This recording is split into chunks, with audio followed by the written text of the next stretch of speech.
In the world of funk, some groups make hits, others create a sound, but only a few quietly shape an entire movement. In the late 70s and early 80s, a new wave of funk was rising from an unexpected place, Dayton, Ohio, a city that would produce some of the most influential funk bands of an era. Among them was a group that blended groove, melody, and emotion into something unforgettable. Their music was smooth, and their story is often overlooked. There was an outgrowth of the funk band Slave. The centerpiece of today's video is all about Aurra. Now before we start, let's be sure to leave a like on the video, subscribe to the channel, and push that notification bell to be sure you won't miss out on any more uploads. Now without further ado, let's cue that intro.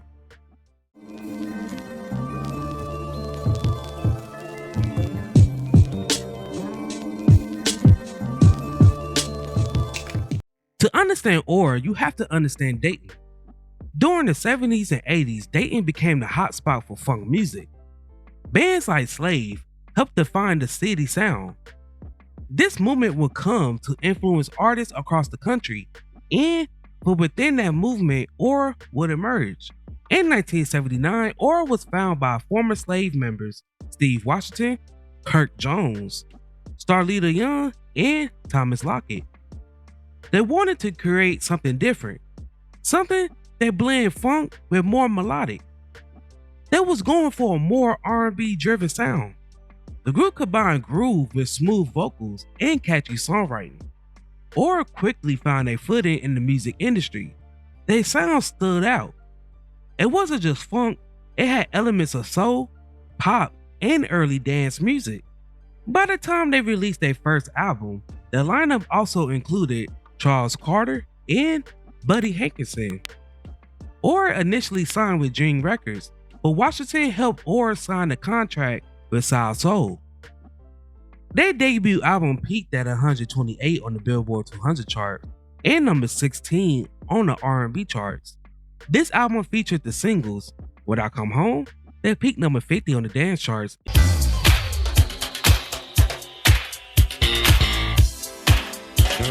and In the Mood, that peaked number 50 on the dance charts, and number 86 on the R&B charts.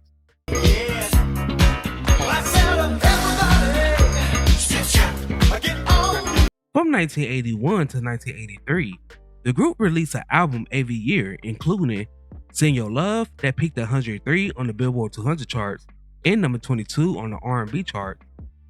A Little Love, that peaked at number 38 on the Billboard 200 charts and number 12 on the R&B charts. In a fourth album, that peaked number 36 on the R&B chart. The group's most popular singles around this time was Are You Single?, which peaked number 36 on the dance charts and number 16 on the R&B chart.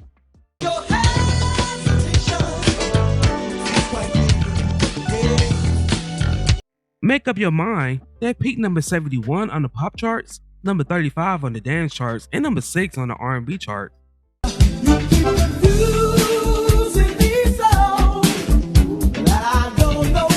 Keep Doing It, that peaked number 27 on the dance charts and number 36 on the R&B chart.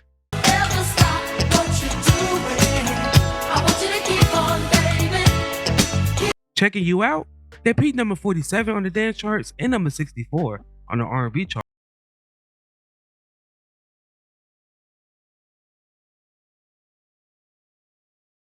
Such a Feeling, that peaked number 29 on the dance charts and number 40 on the R&B chart.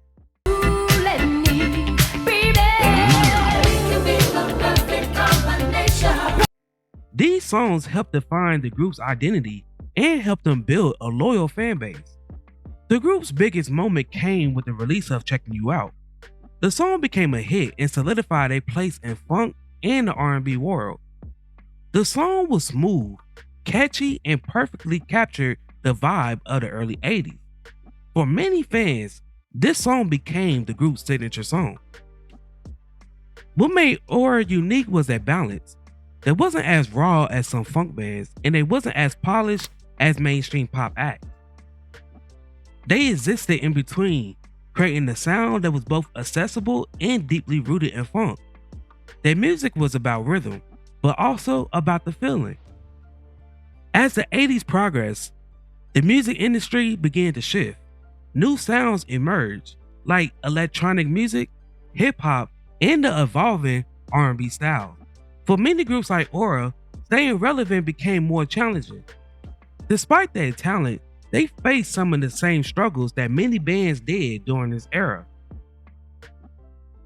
By the time their fourth album was released, several members of the group was at odds with Steve Washington.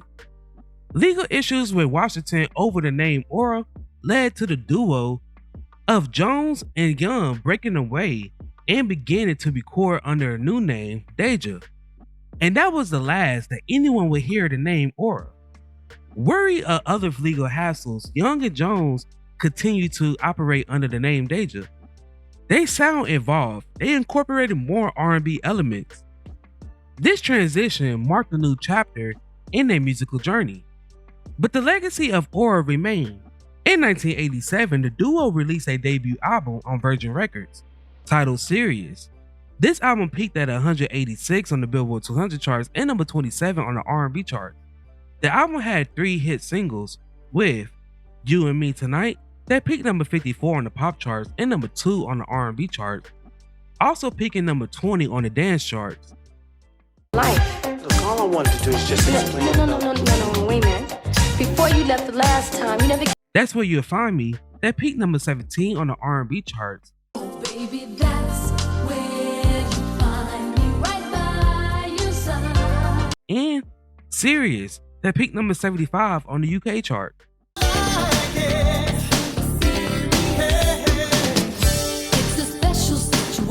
After the release of this album, Young decided to leave the duo to pursue a solo career and also do some work for her husband in Kool the Game, and she was replaced by Missy Day. When they joined, they released the album Made to Be Together, that peaked number 96 on the R&B charts.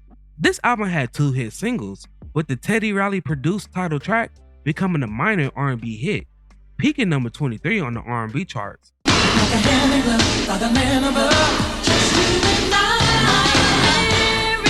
And Going Crazy, that peaked number 57 on the R&B charts.